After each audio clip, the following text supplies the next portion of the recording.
있고 강한 소나기가 쏟아지는 곳이 있겠습니다. 기상청은 전국 대부분 지역에 돌풍과 벼락을 동반한 매우 강한 소나기가 오는 곳이 있겠다며 주의를 당부했습니다. 바다의 물결은 남해 동부 먼바다에서 2에서 4m로 높게 일겠습니다. KBS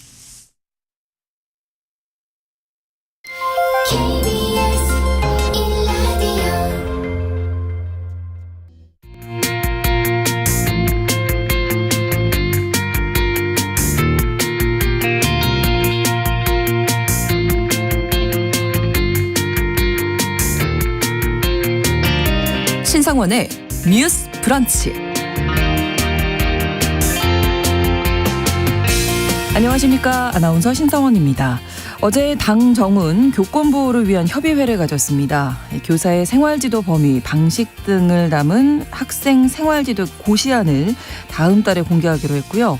폭력과 같은 도가 넘는 행위에 대해서는 학생의 생활기록부에 남기는 내용의 관련 법 개정안도 처리하겠다고 밝혔습니다.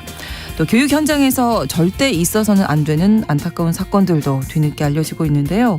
올해 1월에 한 사립초등학교 기간제 교사가 극단적인 선택을 한 사건이 알려졌는데 부인의 유족은 학교 폭력을 처리하다 폭언을 듣고 차별을 받았다라고 주장을 하고 있어서 서울시 교육청이 경위 파악에 나섰습니다. 오늘 첫 번째 뉴스픽에서 교권 침해 보호에 대한 이야기 다시 한번 나눠보도록 하겠습니다. 대표적인 감정 노동자로 알려져 있죠. 이 콜센터 노동자들의 건강 실태 조사 결과가 어제 발표됐습니다. 민주노총의 설문조사에 따르면 콜센터 노동자 10명 가운데 4명은 아파도 병가나 연차를 쓰지 못하고 방광염이나 정신과 질환 등 직업성 질병도 발생한 것으로 나타났습니다. 사실 콜센터 노동자들의 근무 환경이 개선돼야 한다는 건 오래전부터 지적됐던 부분인데요. 여전히 화장실 갈 시간도 없다. 이런 이야기가 나오는 게 현실이라는 겁니다. 오늘 두 번째 뉴스픽에서 콜센터 노동자들의 건강 실태도 살펴보겠습니다. 7월 27일 목요일 신성원의 뉴스 브런치 문을 열겠습니다.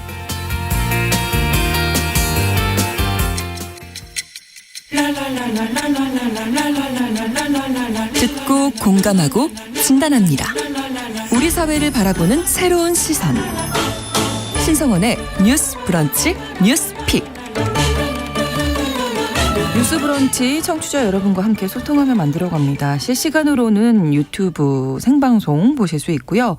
여러분의 의견 기다립니다. 짧은 문자 50원, 긴 문자 100원이 드는 샵 9730, 우물정 9730번 누르시고 문자 보내실 수 있고요. 또 라디오와 콩 앱 들으시면서 많은 의견 보내주시기 바랍니다. 목요일의 뉴스픽 이슬기 기자, 조성실 시사평론가 두 분과 꾸며드립니다. 어서 오십시오. 반갑습니다. 네, 안녕하십니까? 네, 저희가 어제 이제 이 교권 보호, 교권 회복 방안 관련된 이야기는 뭐 여러 차례 지금 나누고 있습니다만 어제 당정이 교권 보호를 위한 협의회를 열어서 다시 한번 또 짚어보도록 하겠습니다. 일단은 뭐 여러 가지 내용들이 있는데 민원 응대 매뉴얼을 마련하기로 했다고요? 네, 이슬기 기자님. 네, 어제 이제 당정 협의회에 이제 국민의힘에서 지도부들과 국회 교육위원 그리고 정부에서는 이주호 교육부 장관과 이기일 보건복지부 1차관 등이 자리했는데요. 네. 거기서 나온 얘기 중에 이제 학부모들이 교육 활동을 방해할 경우를 대비해서 치매 유형을 신설하겠다고 했고요. 네. 그리고 말씀하신 이제 민원 응대 매뉴얼에 대해서는 전화나 문자, SNS 등에서 이제 각양각색의 민원이 오잖아요. 네. 여기서 활용할 수 있는 가이드라인과 매뉴얼을 마련하겠다고 했습니다. 이를 통해서 이제 학부모와 교원 사이의 소통 기준을 합리적으로 개선하겠다는 취지고요. 앞으로는 이제 뭐 학생이나 학부모, 교원뿐만 아니라 지역 사회가 다 함께 참여하는 교권 존중 문화를 조성하겠다고 밝혔습니다. 네. 그리고 또 한 가지가 이제 저희가 화요일에도 이야기 나눴습니다만 학생 인권 조례 네. 이 부분 얘기가 많이 나오고 있잖아요. 맞습니다. 네. 17개 시도 중에 지금 6개 시도 정도에서 진행하고 있는 것으로 알려져 있는데요. 전체적인 방향성에서는 학생인권 조례의 이제 폐지 혹은 개정의 중요성을 강조했고 또 이 부총리 같은 경우에는 한 언론 인터뷰를 통해서 학생인권 조례에 좋은 취지도 있지만 네. 교권 추락이 학생인권 조례에서 출발했다는 지적이 많다. 고시를 통해 교사의 생활지도 권한과 범위를 분명히 하고 교육청과 협의해 학생인권 조례를 정비하면 될 것이다. 아동학대 관련 민원이 학생인권 조례와 직접적으로 연결돼 있다라고 이야기했습니다. 다만 이에 어떤 실효적인 부분과 관련해서는 학생인권 조례는 결국에 지자체 차원에서 진행을 해야 되는 거기 때문에 네. 이제 정부 방침이 있다고 하더라도 각 시도 광역 지자체들이 어떤 정당에서 지금 역할을 하고 있는가 그리고 또 시도의회의 구성이 어떻게 되어 있는가에 따라서 전반적인 향방이 결정될 것으로 보이고요. 네. 다만 이 상관관계를 둘러싸고는 이제 여러 언론에서 거듭 반복한 것처럼 논란이 좀 일고 있는 상황이기 때문에 네. 계속해서 좀 논쟁이 이어질 것으로 보입니다. 그렇습니다. 자, 그리고 또 한 가지가 국회에 계류돼 있죠. 교육지원법, 초중등 교육법 이렇게 교권보호 법률 개정도 중점 과제로 추진한다고 하는데 이건 어떤 내용인가요? 네, 어제 이제 언론에 많이 나왔던 중대한 교권 침해 행위를 학교 생활기록부에 기재하는 내용이 교원지법 개정안이고요. 네. 그리고 이제 교사의 생활지도에 아동학대 면책권을 주겠다는 부분이 이제 초중등 교육법 및 아동학대 처벌법 개정안인데 네. 이 두 가지 모두 당정에서 법 개정에 나서기로 한 상황입니다. 네. 자, 그러면 일단은 그 학생부에 기재하는 문제 이 부분에 대해서는 야당의 협조가 있어야 되는 부분이잖아요. 지금 개정을 하려고 하는 거니까. 네. 네, 야당에서는 이것에 이제 반대하는 움직임이 좀 큰데요. 네. 사실은 이 부분에 대해서 어제 이제 교육위원회 여당 간사인 이태규 의원 같은 경우는 모든 교권 침해를 다 생기부에 기재하자는 건 아니다. 단 이제 선생님을 폭행해서 중상을 입을 정도의 도를 넘는 행위에 대해서는 기재하자는 것이다라고 얘기를 하긴 했습니다. 네. 하지만 이게 이제 교사들 사이에서도 의견이 분분한데요. 그 이유가 교육의 관점에서 좀 과도한 처사다. 라는 부분도 있고 네. 결과적으로는 지금 이제 학폭 같은 경우도 생기부에 기재를 할 수가 있는데 이것이 이후에 이제 소송으로 접어드는 양상으로 가면서 네. 학교를 소송으로 이제 점철되게 하는 것 아니냐라는 얘기가 나오거든요. 그래서 그 정순신 후보자 건에 대해서도 네. 결과적으로는 생기부에 기록을 남기느냐 남기지 않느냐를 가지고 송사가 길어졌는데 그렇죠. 이러한 문제가 학생과 학생뿐만 아니라 학생과 교사 간에 이어지면 학교에서 이제 분위기가 흉흉해지고 학교가 계속해서 송사로 이제 점철되는 네, 분위기가 네. 생길 수 있다는 우려가 나오고 있습니다. 네. 조평론가께서는 어떻게 보세요? 네, 이와 관련해서는 이제 지금 야당 측에서 이야기하고 있는 교육적 관점에서 좋은 글씨가 될 수 있기 때문에 이런 방식은 지양해야 된다라는 논의가 그러니까 이번 사건이 발생하기 전인 이제 작년 연말 그리고 올해 넘어오면서 상임위에서 논의가 된 바는 있었거든요. 그러니까 한 번도 논의가 안 됐던 것은 아닌 것으로 알려져 있습니다. 그런데 지금 이제 이 기자님께서 얘기해 주신 것처럼 결과적으로 이제 실효성 입장에서 보자면 입시에 민감성을 가진 학부모와 학생에게만 이것이 영향을 줄 수 있다는 한계가 있고 두 번째로는 학교라는 공간이 자기가 자기 삶에 책임을 지는 것을 훈련하고 배워가는 장이지 그리고 더군다나 이제 초등학생 단위까지 내려가게 되면 네. 인간의 미숙성을 전제로 해서 그것을 어떻게 협력해서 지도할 것인가를 만들어야 하는데 이제 이것이 어떤 선을 딱 그어놓고 이 선을 넘으면 이제 바로 학생부에 기입하고 그 이후에는 네. 다시 소송으로 이어져서 서로 간에 반목하게 되는 어떤 것을 다시 악순환을 만들 수 있다. 그리고 그 선례가 우리가 이미 학교폭력과 관련해서 유사하게 좀 겪어왔던 점을 우리가 주의해야 된다라는 또 이야기가 강하게 일고 있습니다. 그래서 네. 이 부분과 관련해서는 이제 바로 화요일 방송에서 같이 패널이셨던 이제 한겨레 박다희 기자도 언급을 했었는데 이제 신속하게 진행하는 것도 물론 중요하고 이번 뭐 임기 내에 진행은 해야 되겠지만 이제 언론에 휩쓸려서 뭐 하루 아침에 이렇게 네. 갑자기 타결을 이뤄내고 이제 압박하는 방식으로는 진행돼서는 안 된다. 저는 이렇게 생각하고 있습니다. 네. 자, 지금 교육 현장에서 또 뭐 여러 가지 사건들이 수면 위로 올라오고 있습니다. 그 지난 화요일에도 저희가 이야기 나눴었는데 조희연 교육감 기자회견 당시에 우리 딸도 고인 입원 이 고인과 같은 상황이다 하면서 눈물을 흘렸던 아버님이 계시거든요. 실제로 서울시 교육청에서 조사에 들어간다고 하는데 유족들은 이 따님의 극단적인 선택 이유가 학교 안에 있었다. 비슷한 상황이다. 이렇게 얘기를 하고 계시잖아요. 이 부분도 한번 짚어주실까요? 네, 그 당시 이제 돌아가신 교사의 아버님이 네. 이제 언론에 이제 나와서 이제 눈물을 흘리시면서 읍소하는 장면이 나왔었는데요. 이제 그분 따님 같은 경우도 지난 7월에 병가를 내고 지내다가 네. 6개월 전에 극단적인 선택을 했다고 얘기를 하시면서 같이 조사해 달라고 하셨습니다. 이분 따님 같은 경우는 이제 사립학교의 기간제 교직원으로서 네. 많은 어려움을 겪었다고 하셨는데요. 그래서 이제 서울시 교육청이 현재 지금 사전 조사에 착수한 상태입니다. 서울시 교육청 공익제보센터가 이제 그 A씨 사망과 관련해서 유가족을 상대로 경위 파악에 나섰는데요. 유족에 따르면 A씨 같은 경우는 근무 당시에 학폭 사건을 처리하다가 네. 가해자 학부모로부터 폭언을 들은 적이 있다고 하고요. 그리고 이제 기간제라는 이유로 교사들이 기피하는 업무에 배정이 되거나 학폭과 관련 있는 학생들, 행동 교정이 필요한 학생들이 이 교사의 학급에 몰렸다. 라고 얘기를 하고 있습니다. 그래서 서울시 교육청이 이제 그 기자회견 당일에 1차 면담을 유족들과 진행을 했고요. 네. 그리고 이 사안을 이제 공익제보센터에서 맡아서 쭉 조사하기로 한 상황입니다. 그러면 저도 이제 이 이야기 듣고 사립학교라든지 네. 기간제 교사 네. 이럴 경우에 지금 법률로 다 똑같이 국공립처럼 보호를 받을 수 있는 건지 이 부분부터 이제 좀 교권 침해 신고의 대상은 교육 활동 중인 교원이라고 교원지휘법에 명시가 되어 있거든요. 네. 그래서 원칙상으로 보자면 사립학교에 이제 비정규직 혹은 기간제로 네.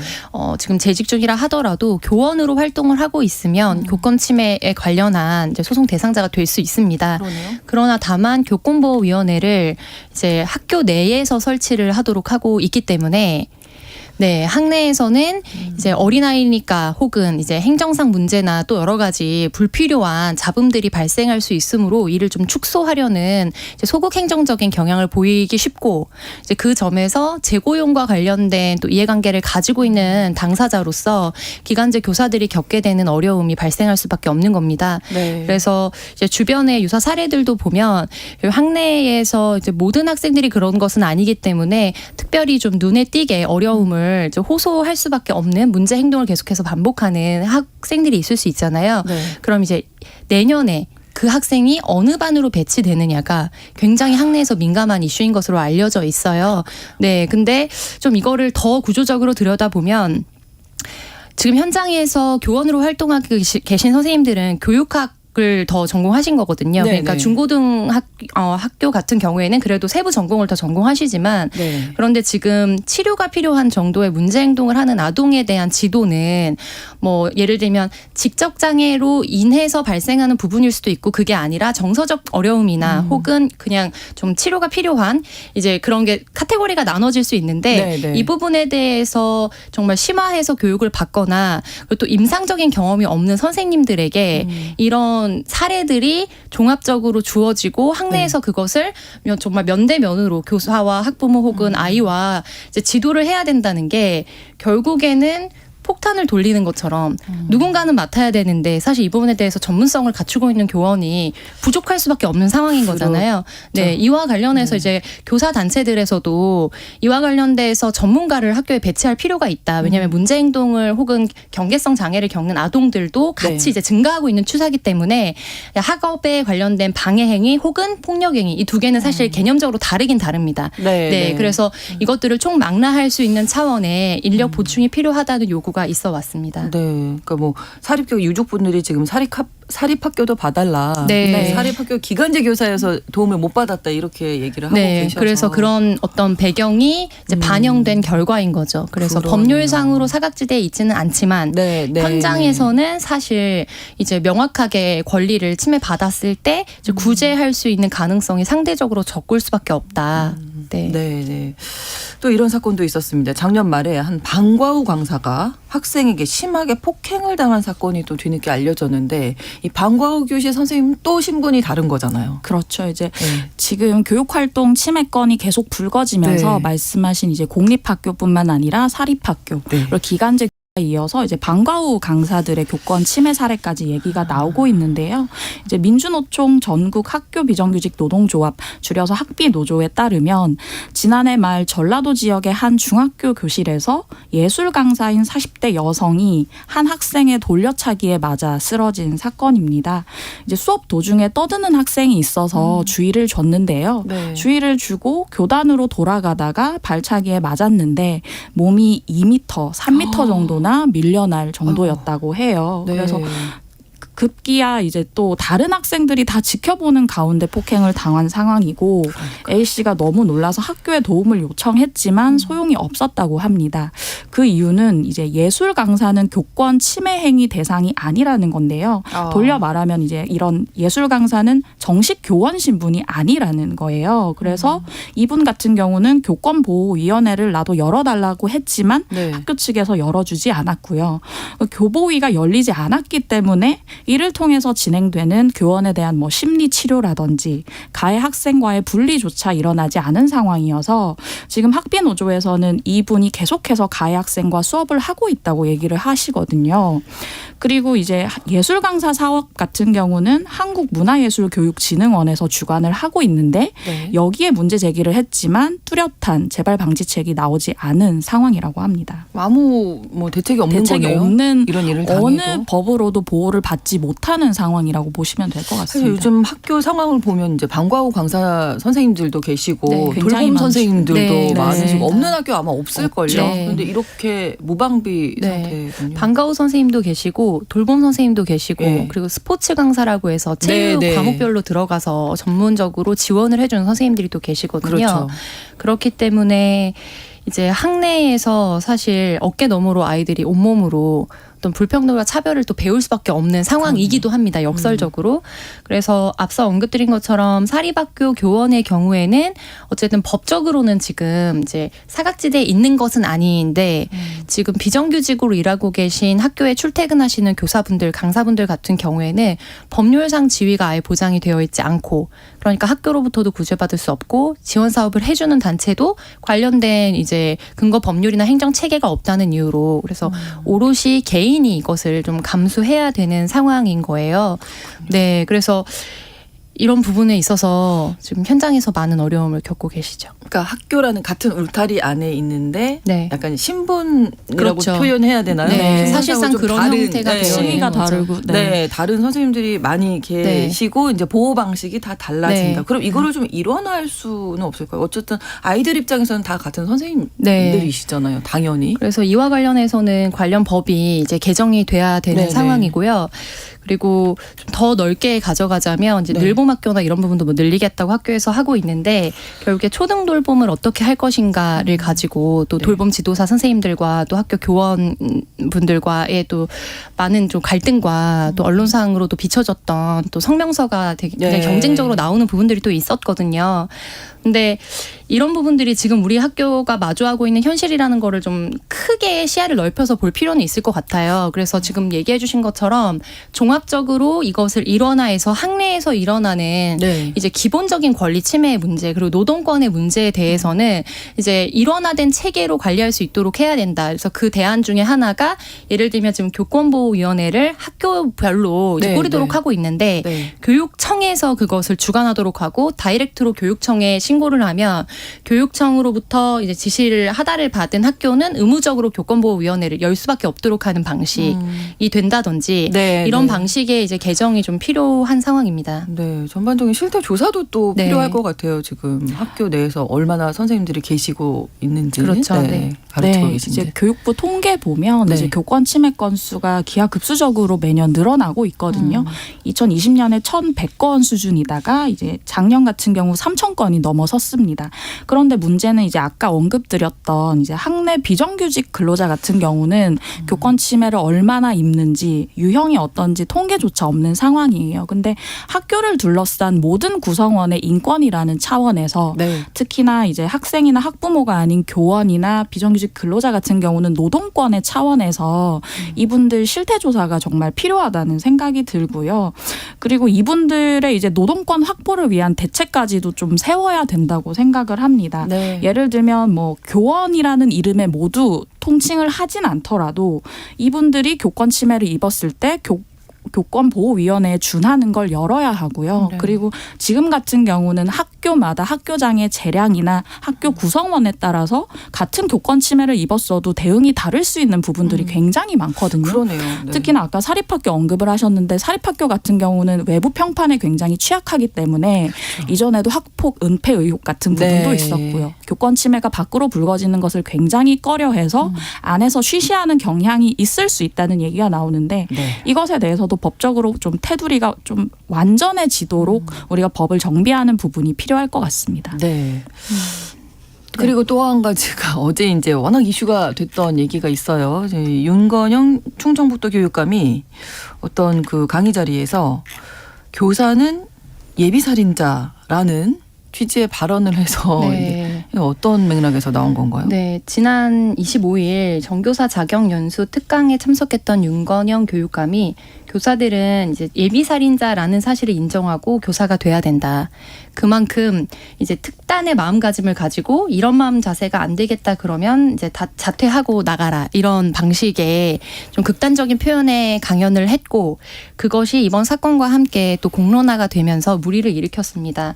그래서 26일이죠. 어제 충북도 교육청에서 기자회견을 열고 이후 여하를 막론하고 엄중한 시기에 저의 발언 때문에 상처받은 분들에게 진심으로 사과를 드린다. 이제 강의는 교사의 전문성 신장 그리고 교사의 역할과 책임, 진정한 교사의 자세 등을 말하기 위한 것이었기 때문에 발언 과정 처음부터 끝까지 학교 현장에서 헌신하는 교사를 위한 교육감이 되겠다는 것을 반복적으로 밝혔다라는 점을 언급했습니다. 네, 그래도 이 단어를 딱 들었을 때 그 강의를 받았던 선생님들이 좀 많이 상처받으셨어요. 굉장히 놀라셨을 사건 와중 것 중에 같은데요. 있었어요. 네, 그러니까요. 네, 네. 엊그제니까. 네. 근데 이제 발언 내용 중에 보면 이런 부분이 있어요. 이제 살인이라는 표현에 대해서 살인은 물리적 생명을 끊는 것만이 아니라 무한한 가능성을 가진 어린이들의 새싹을 보이지 않게 만드는 것도 의미한다라고 하면서 어느 정도 은유적 표현임을 얘기하긴 했지만 문제가 되는 건 지금 계속해서 교권 침해 상황으로 인해서 극단 선택까지 불사할 만큼 어려운 상황 속에서 그러니까요. 어떻게 보면 교육감이라고 하시면 이제 뭐 학교 구성원들 모두를 대변하는 사람이기도 하고 그들의 환경을 더욱 좋게 만들어주기 위해 네. 노력하시는 분인데 구성원들의 사기를 꺾는데 너무 일조하는 발언인 것 같아서 앞뒤 맥락을 고려하더라도 적절한 발언은 아니었다는 생각이 듭니다. 정책의 어떤 방향을 제시해야 네. 될 분이시라 그렇죠. 더 네. 이제 심각히 와 닿았던 것 같은데 교권 보호 당연히 돼야 하고 학생 인권도 보호돼야 할 것 같고 어떻게 좀 잘 좀 마련이 돼야 할 것 같은데 네. 두 분이 또 못하신 말씀 있으실지. 네. 저는 이것이 학생 인권과 교사의 권리, 그러니까 교권 간의 갈등으로 자꾸 프레임화가 되는데요. 네.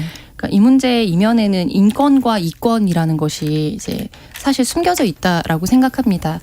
그러니까 처음에 이슈가 됐을 때는 이제 현직 교원들이 겪고 있는 현장에서의 고충이 가장 수면 위로 올라왔지만 네. 또 서울시 교육감 기자회견장에서 이것이 비정규직 교원들에게도 네. 그리고 또한 노조의 여러 가지 자료들을 통해서 학교에서 정말 근무하고 아이들을 대상으로 무언가 인생의 선배로서 혹은 그 직역에 대한 전문성을 가지고 교육하고 있는 당사자들이 겪고 있는 고충으로 이제 취합이 되었거든요. 네. 근데 이제 우리가 교사라는 직군, 뭐 공무원도 마찬가지입니다만 어떤 노동자로서의 특성, 공통된 특성을 좀 인정하기보다는 별도의 직역으로 분류해놓고 좀 신성시하는 부분들이 사실 문화적으로 있었다고 봅니다. 근데 이제 그런 부분들에 대해서 교사들의 노동권과 노동 환경이 어떠해야 하는가에 대해서 이야기하는 거는 네. 사실 뭐 정치적으로도 중립성을 지향해야 한다는 것에 갇히기도 하고 또 한편으로는 편견을 좀 자아내기도 하는 측면 그리고 우리가 역사적으로 예를 들면 정교조 활동을 통해서 해직됐던 교사들이 있었다든지 이런 네. 과정을 통해서 학습을 해왔거든요. 그래서 이것이 사실은 본질은 노동환경 개선과 근로자로서 기본적으로 보장돼야 보호해야 되는 노동 권리가 무엇인지에 있는데 네. 그 초점보다는 이 학생 인권이 신장되면서 교권을 치고 올라와서 이러한 굉장히 받아들일 수 없는 상황이 만들어졌다라는 것으로 너무나 평면화시키는 거. 네, 이거에 대해서 우리가 인정하지 않으면 사실 이 문제는 본질적인 해결에 다다르기는 쉽지 않을 것으로 보입니다. 네, 이슬기 기자님.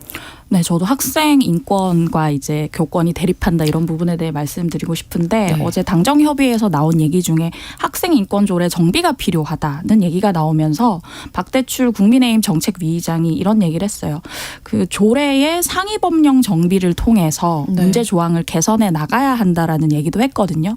예를 들면 이제 조례보다는 이제 법이 상위 개념이기 때문에 거기서 고시 개정 같은 걸 하면 이른바 뭐 어떤 특정 학생이 뭐 휴대폰을 사용하는 문제에 대해서 학생 인권 조례는 사생활 존중의 영역으로 넣는데 예를 들어 이제 상위 법령의 고시에 안 뭐 된다. 선생님이 뭐 압수할 수 있다 이렇게 하면 할 수 있다는 부분인데 이렇게 학생 인권과 교권을 대립하는 부분으로 가져가서 여기까지 학생 인권 조례에서 할 수 있으면 법으로 막아서겠다는 이 발상 자체가 조금 문제가 있다는 생각이 들고요. 네. 더군다나 지금 17개 시도 가운데 7개 시도가 이걸 하고 있는데 네. 교육 자체 측면에서도 필요한 부분이기 때문에 하는 부분이 있거든요. 네. 그런 것까지 좀 같이 고민을 했으면 좋겠습니다. 그렇습니다. 2부에서 뉴스픽 계속 이어가고요. 11시 30분부터 일부 지역에서 해당 지역 방송 보내드리겠습니다.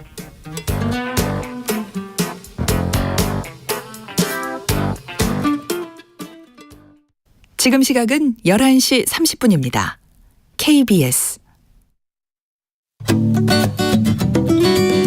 여러분은 지금 KBS 1라디오 신성원의 뉴스 브런치를 함께하고 계십니다.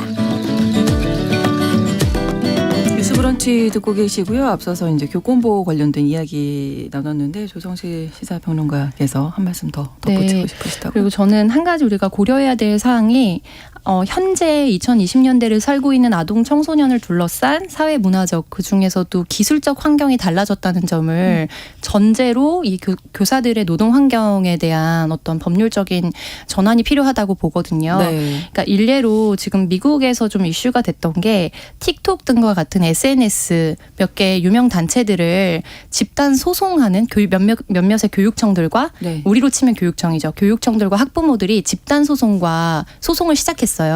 그래서 이런 것들이 학생들의 어떤 기본적인 생명권이라든지 또 인권이라든지 학습할 권리를 침해한다 이런 부분들에 대해서요. 그리고 두 번째로는 또 뉴질랜드의 교육청에서 시범적으로 학교에 이제 휴대폰과 같은 SNS 기기, SNS에 접속할 수 있는 기기를 가져오지 않도록 이제 조례나 법률을 도입하겠다. 그리고 시범 사업에 좀 들어간 것으로 외신들이 밝히고 있거든요. 네, 그래서 이제 교권 침해의 양상이 뭐 반드시 SNS로부터 비롯됐다라고 할 수는 없지만 이제 지금 아동 청소년들의 성장 과정에서 예전처럼 뭐 마을에서 어른들과 가정에서만 영향을 받는 것이 아니고 굉장히 절제되지 않는 SNS의 콘텐츠 그리고 여러 가지 동영상들을 통해서 영향을 많이 받거든요. 네, 그래서 제가 같이 활동했던 이제 단체들에서는 그런 것에 대해서 특히 EBS가 투자 뭐 이런 거에 대해서는 또 뭔가 국감이나 이런데 문제 제기를 하고도 했습니다. 그리고 SNS에 검색어, 일상적인 단어를 검색어만 넣어도 성차별이나 성폭력에 가까운 이미지나 선정적인 것들이 올라온다든지 그래서 이제 아동 청소년 정신에 관련된 전문가들과 또 미디어 관련 전문가들이 이런 부분들이 궁극적으로 이 세대가 형성하게 될 이제 세대적인 정신에 굉장히 좀 부정적 영향을 미칠 것이라는 것을 또 예고해온 바도 있습니다. 그래서 이런 부분들을 우리가 공히 인정하고 예를 들면 아까 이제 제재 선생님들이 수업 중에 이제 제지시키는 행위 중에 하나가 뭐 휴대폰을 만지작거린다든지 계속해서 게임을 한다든지 뭐 이런 행위들을 또 좀 다수 적발이 되는 것으로 알려져 있거든요.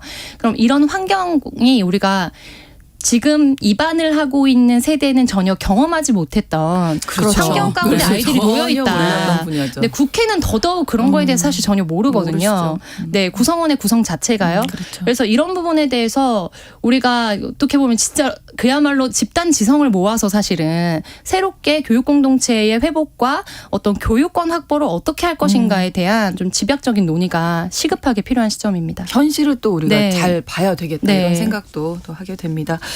첫 번째 뉴스픽 이렇게 마무리를 하고요. 두 번째 뉴스픽도 아까 조 평론가께서 그 선생님들의 노동 환경 얘기해 주셨는데 콜센터 노동자들의 노동 환경에 대한 실태 조사 결과가 발표돼서 좀 들어보도록 하겠습니다. 이슬기 기자님 그 개요를 큰 네. 틀에서 좀. 민주노총에서 이제 4월 24일부터 5월 29일까지 이제 콜센터 노동자 1,278명을 대상으로 실태 조사를 실시했습니다. 네. 이제 응답자의 93%가 여성이었어요. 이제 그 교단뿐만 아니라 여기도 엄청난 그러네요. 여초 노동자 직군이라고 보시면 네. 되고요. 이제 콜센터 노동자의 45%가 계약직이었습니다. 조사에 응한 분들이 그랬고 대부분 1년마다 계약을 맺었는데 74.4%가 이러셨고요. 네. 월 평균 소득이 22만 6천 원인데 올해 최저임금인 201만 580원보다 조금 많은 수준으로 나왔습니다. 네.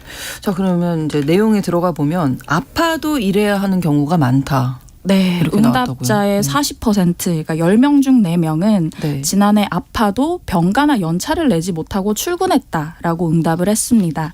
이걸 이제 한국 노동자의 전체 평균을 보면 17% 수준인데 이것의 2배를 뛰어넘는 수치라고 그러네요. 보시면 되고요.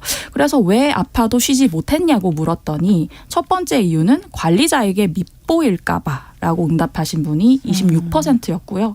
소득이 줄어들까 봐 우려했다라는 응답이 25%, 이어서 동료가 힘들어지니까 걱정했다, 회사가 아예 못 쓰게 했다는 응답도 13%에 달했습니다. 네, 아파도 이렇게 근무하셨으니 휴게 시간은 당연히 또 보장 못 받으셨겠네요. 휴식권을 제대로 보장을 받지 못하셨는데요. 이제 일평균 노동 시간이 8.5시간 정도 되시더라고요. 근데 네. 업무 중 쉬는 시간이 점심 시간을 포함해서 1시간 미만인 경우가 약 40%에 달했습니다. 네.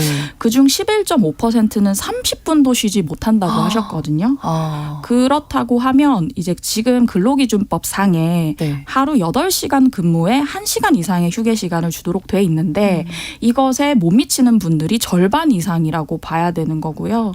그리고 업무 중에 화장실을 가거나 물을 마시는 건 거의 필수적인 시간임에도 불구하고 매우 가능하다고 응답한 사람이 36%밖에 없었고요. 별로 가능하지 않다, 전혀 불가능하다는 응답도 10명 중 11명을 상회하는 15%나 됐습니다. 이러다 보니 이제 주로 이제 편찮으신 어떤 네, 질병들이 네. 또 나타나게 되잖아요. 네. 아무래도 필수적이고 생리적인 현상을 해결할 수 있는 휴게 시간이 확보되지 않다 보니까 압도적으로 높은 질환은 방광염 등과 같은 요로 질환, 네, 과 그리고 성대결절 등 이비인후과 질환, 그리고 정신건강 문제가 가장 높은 3가지 범주로 이제 조사가 되었습니다. 네. 아무래도 악성 이제 대응을 해야 되는 일들이 좀 잦기 때문에요. 근데 이렇게 휴게 시간이 법적으로 보장이 되어야 함에도 불구하고 쉴 수 없는 이유와 관련해서는 이번 조사에 직접 반영되진 않았지만 이제 앞뒤 문맥이나 또 관련된 그간에 나왔던 인터뷰들을 통해서 우리가 합리적 추정이 가능하거든요. 그래서 개인에게 이제 업무량이 목표제로 주어지는 경우가 많습니다. 그래서 가장 많은 수가 일평균 80건 정도의 전화를 소화한다라고 답변을 하셨어요. 그리고 100건 이상을 목표로 진행하는 경우들도 꽤 있었습니다. 그래서 이거를 시간별로 계산해 보시면 도저히 이제 해결하고 중간에 식사를 한다거나 뭐 화장실에 가는 건 어려운 것으로 보이고, 또 점심시간에도 식사를 하면서 업무를 하게 되는 일들도 잦은 것으로 알려져 있는데, 그중 이유는 이제 인임량이라고 하는데요. 콜센터에 전화가 들어오는 콜수를 말하는 겁니다.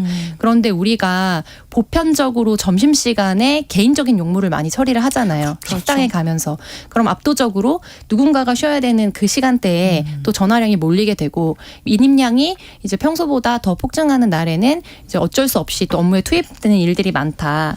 그래서 이런 종합적인 상황 속에서 굉장히 다른 직군들에 비해서 또 질병 노출도나 또 호소량이 많은 것으로 조사되었습니다. 아까 여초직장이다 이렇게 말씀해 주셨는데 관리직은 남성이 더 많다면서요?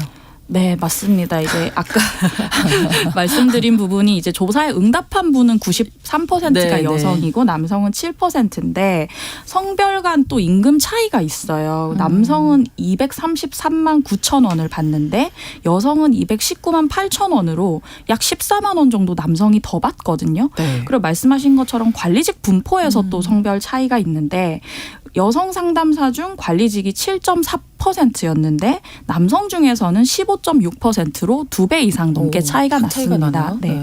이걸 이제 민주노총에서는 이제 그 상담사 중 관리직으로 진급을 하는 비율이 남성이 더 많거나 혹은 입직 과정에서 아예 관리직으로 먼저 온 사람이 남성이 더 많은 것 같다라는 얘기를 들려줬습니다. 네. 근데 콜센터 직원분들의 이 어려움들 사실 하루 이틀 된 문제는 아니고 저희가 오래 전부터 들어왔던 그런 이야기들인데 참 달라진 게 없다는 게 네. 놀랍습니다. 네, 맞습니다.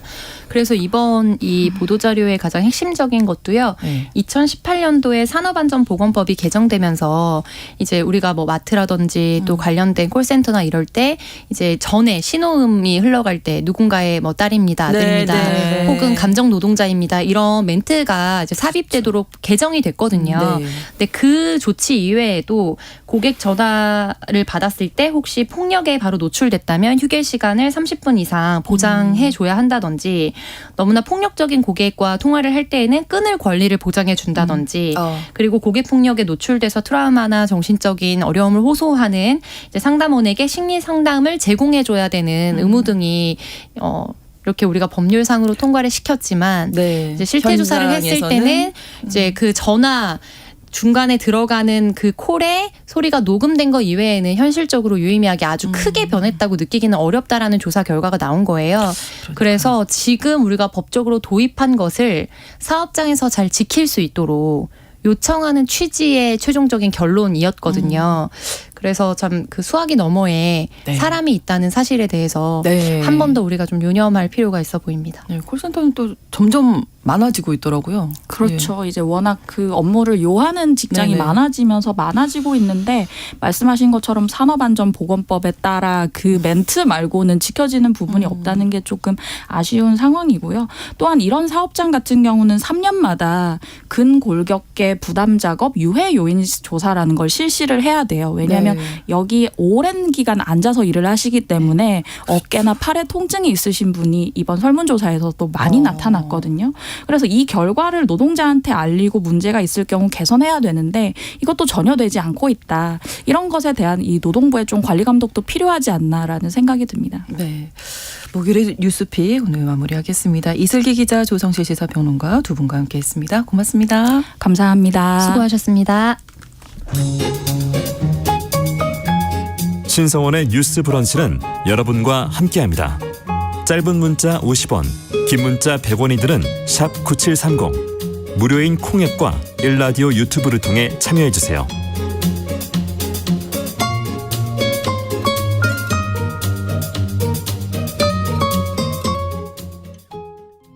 Sometimes the forest gives me the realize you have to be strong. Would you think I'm real? No. 대중문화를 바라보는 색다른 시선 뉴스 브런치 문화로운 세계. Feel, take a deep breath. 문화로운 세계 오늘도 문화평론가 손희정 씨와 함께하겠습니다. 어서 오세요. 네, 안녕하세요. 네, 오늘은 또 어떤 이야기를 준비하셨을까 기대됩니다. 네, 오늘은 2023년 여름맞이 드라마 이야기 가져왔는데요. 네. 올 여름에 시청자들에게 주목을 받고 있는 드라마들의 특징을 여성 스릴러라고 꼽는 오. 기사들이 있더라고요. 네. 그래서 언급되는 작품들 중에서 ENA에서 편성한 마당이 있는 집이나 네. SBS에서 방송 중인 악귀. 네, 저도 네. 재미있게 봤고 네. 두 작품 다 좀 흥미로운 부분들이 있어서 오늘은 악기를 중심으로 이야기를 좀 준비해봤습니다. 저는 마당이 있는 집을 봤는데 아, 네. 악귀는 벌써 제목에 이렇게 돼 있어서 저 공포를 잘 못 보거든요. 아, 근데 그렇지 중론이 않아요? 그렇게 무섭지 아. 않다. 그래서 공포를 못 보는 사람들도 지금 재미있게 보고 그렇군요. 있다. 이런 소문이 있더라고요. 알겠습니다. 오늘 이야기 잘 들어보겠습니다. 자, 두 드라마를 여성 스릴러라고 하셨는데 여성 스릴러, 여성들이 주인공인 스릴러물? 네. 이렇게 보면 되나요? 조금 더 설명을 드려보자면 네. 스릴러를 이제 보통 하나의 장르라고 많이들 생각을 네, 하시는데 스릴러란 관객들, 시청자들로 하여금 공포와 두려움, 긴장감을 느끼게 하고 그런 분위기를 자아내는 플롯, 그러니까 이야기 구성 방식에 더 가깝습니다. 그렇군요. 그래서 스릴러라고 불리는 단독 장르도 있지만 네. 장르 자체로는 호러나 SF, 느와르 같은 것이면서 스릴러적인 요소를 가진 작품들도 많이 있죠. 네. 근데 이게 보통 그렇게 스릴 스릴러라고 하면 긴장감을 주고 그랬을 때 비밀이 되게 중요하잖아요. 그렇죠. 그래서 이 비밀을 밝히는 과정, 진실을 밝히는 과정이 이제 골자가 되고요. 오랜 시간 스릴러에서 이런 비밀을 밝혀내는 역할을 하는 캐릭터는 대체로 남자들이었습니다. 그 여자들 같은 경우에는 전통적으로 비밀 그 자체이거나 네. 아니면 비밀에 다가서려는 남자들을 막 미혹해서 혼란에 빠뜨리는 존재. 비밀을 더 캐지 못하게 하는 예, 역할. 복잡하게 만들고. 근데 뭐가 그래 이렇게 생각하실 수 있겠지만 쉽게 이제 말씀을 드리자면 네. 탐정이나 형사 캐릭터 대체로 남성들이었고요. 그렇죠. 판무파탈이라고 불리는 나쁜 여자 캐릭터들이 이제 남자들의 판단력을 흐리게 하거나 그렇죠. 그게 아니라면 여자는 아예 그냥 대체로 피해자로 존재하거나 뭐 이런 작품들이 많았습니다. 네. 근데 이제 최근에 점점 시절이 변하면서 여자들이 비밀을 밝히는 주체가 되는 이야기들이 많아지고 있고요. 여성 스릴러는 아주 간단하게 그런 의미에서 규정을 할 수 있을 것 같습니다. 네. 그래서 한국에서도 최근 여성 스릴러 드라마들이 좀 등장을 해서 주목을 받았는데 네. 대표적으로는 2021년에 성초희 작가팀이 썼던 구경이라는 드라마 있었고요. 저 너무 좋아했어요. 네, 이영애 씨가 이제 탐정 네. 구경이를 연기했고 빌런도 다 여자들이고 네, 네, 그러니까 네. 여자들이 다 하는 이야기였었던 여기서 그 거죠. 김혜준 씨가 야야 근사하죠. 연기를 너무 잘해서 네, 그렇습니다. 깜짝 놀랐어요. 그래서 저도 발견이다 이런 네, 생각을 네. 했었는데요. 혹은 뭐 2022년에 정석영 작가의 작은 아씨들 네, 같은 그렇죠. 작품들 네, 김고은 씨 주연이었었죠. 네. 그래서 이런 작품들이 이제 부상을 하면서 여성 스릴러도 자리를 잡아가고 있습니다. 네, 악귀가 귀신 이야기가 아니다. 귀신 이야기는 있는 한데요. 맞는데 이게 무섭지는 않다. 네, 이게 이제 김은희 작가가 지금까지 시그널이나 킹덤 이런 판타지물들을 쓰면서 주목을 받았었던 작가고요. 네. 악귀가 이제 이번에 신작인데요. 네. 김태리, 오정세, 홍경 배우가 주연을 맡았고요. 뭐 세 배우가 호연을 보여주고 있습니다. 전체 12부작인데 네. 요번 주에 피날레를 선보일 예정이고 그렇군요. 호불호는 좀 갈리는 것 같아요. 그러니까 네. 아주 무서운 걸 기대했던 사람한테는 이게 뭐야 싶기도 하고 근데 네. 김은희표 판타지를 좋아하는 사람들한테는 역시 김은희다 뭐 이런 평가를 받으면서 지금 10%를 좀 넘기고 있는 상태여서요. 네. 피날레도 기대가 되고 있습니다. 네. 김태리 씨가 이제 주인공인데 사실 그 전 작품 25, 21에서도 네. 너무 통통 튀는 그쵸, 뭐 발랄하고. 여고생 역할까지 네. 했던 배우라 악귀랑 어울릴까? 저는 네. 뭐 그런 생각도 좀 이게 들었어요. 사실 악기가 씌이는 역할이거든요. 그래요?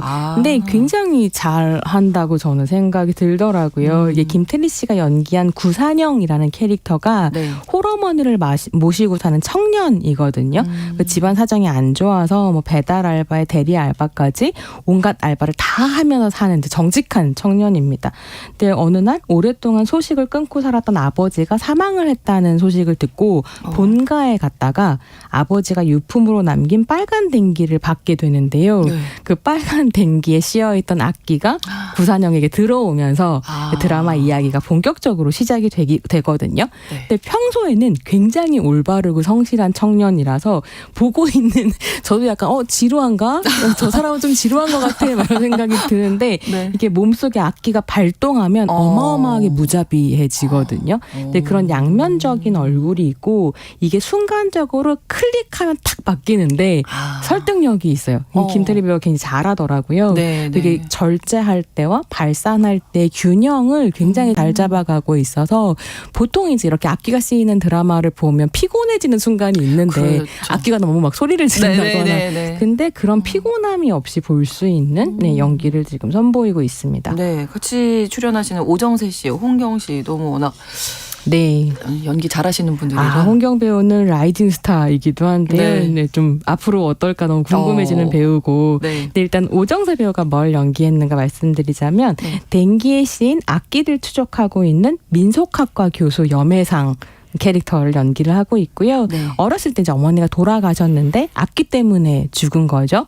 그래서 자신의 어머니를 죽인 악기를 쫓고 있는 중이고요. 홍경 배우가 연기한 이홍세는 형사 캐릭터입니다. 네. 그래서 사실 드라마 캐릭터 구성이 뭐 대단히 새롭다고 볼 수는 없어요. 그러니까 몸속에 들어간 악령을 쫓아내는 이런 장르를 구마 장르라고 네. 하는데 이 구마 장르에서 최근에 굉장히 흔하게 볼 수 있는 어떤 관습적인 구성인 거죠. 악기 그렇죠. 씌인 사람, 악기를 잘 그렇죠. 아는 사람, 네네네. 그다음에 이제 현실에 벌어진 범죄를 해결하는 사람 이렇게 해서 이제 움직이는 건데요. 이용세 같은 경우는 의문의 자살 사건들을 추적 중인데 지난 수십 년간 하나의 공통점을 지닌 자살 사건들이 여기저기에서 벌어졌었고 이제 이 형사가 생각하기에는 이게 자살이 아니라 타살이다. 그리고 그 공통점이 뭐냐면 죽은 사람들 손목에 피멍이 들어있다는 건데 이게 사실은 악귀가 이제 손목을 잡아서 나쁜 일들을 시키는 이런 상황이거든요. 네. 그래서 염해상이 쫓는 것도 이용세가 쫓는 것도 결국은 구산형에 계신 아주 못된 악귀고 이 악귀를 없애기 위해서는 악귀에 관련된 5가지 물건과 악귀의 이름을 알아야 돼요. 네. 그래서 이 물건을 찾으면서 악귀가 누구인가를 밝히는 스릴러가 이제 이 작품에 들어가 있는 거죠. 이번 주에 이제 이거 찾아내고 밝혀집니다. 이름도 밝혀지고 하게 되겠네요. 누군가 두둥 이렇게 되는 거죠. 네, 그 김은희 작가 하면은 판타지 장르의 사회 비판 의식을 또 잘 녹여내잖아요. 네. 이 작품에서도 보실 네. 수 있습니다. 그러니까 시그널 같은 경우는 포스트 세월호 텍스트였다고 할 수 있는데요. 네. 기억하시는 것처럼 2015년의 형사 이재훈과 네. 1995년의 형사 조진웅이 무전기로 이렇게 하면서 문제를 해결하잖아요. 네. 그래서 과거에 구하지 못한 사람을 다시 구하기 위해서 이제 뛰어다니는 이런 이야기라고 할 수 있는데 언제나 거대한 범죄와 재난 뒤에는 부패한 권력의 문제가 있고요.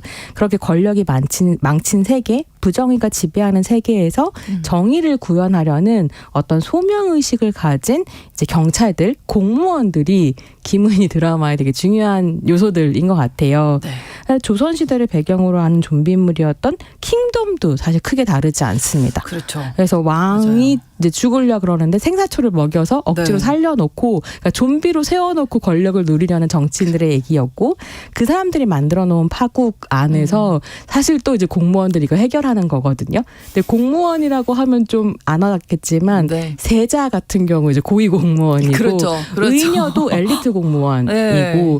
이게 이제 21세기 버전으로 말하자면 그 옆에 시민들이 함께 싸우는데 드라마 안에서는 서민들이 함께 싸우는 것으로 그러네요. 그려지죠. 그래서 이런 이제 문제의식들을 공유하고 있는데요.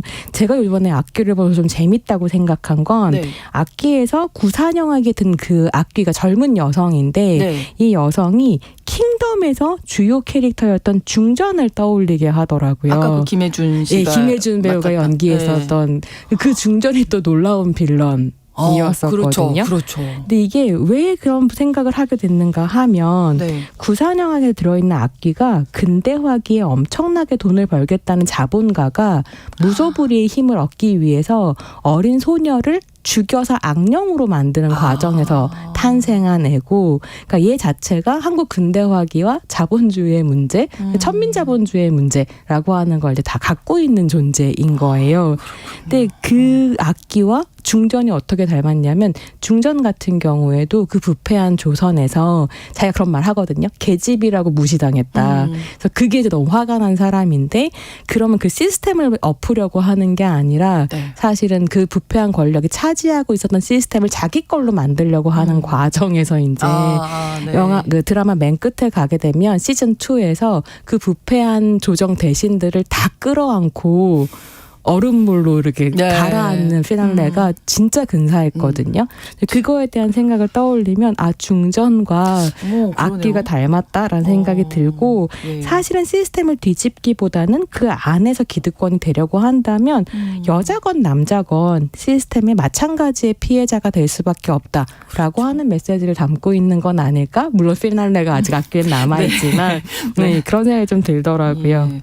그런 의미에서라면 아까 그 처음에 같이 이제 얘기해 주신다고 하셨던 드라마 마당이 있는 집도 좀 그런 모습이 네. 보이긴 하네요. 이게 뭐 김태리, 임지연 배우가 주연을 맡았었고 네. 김태리 배우 같은 김태희 배우. 김태희, 네. 네.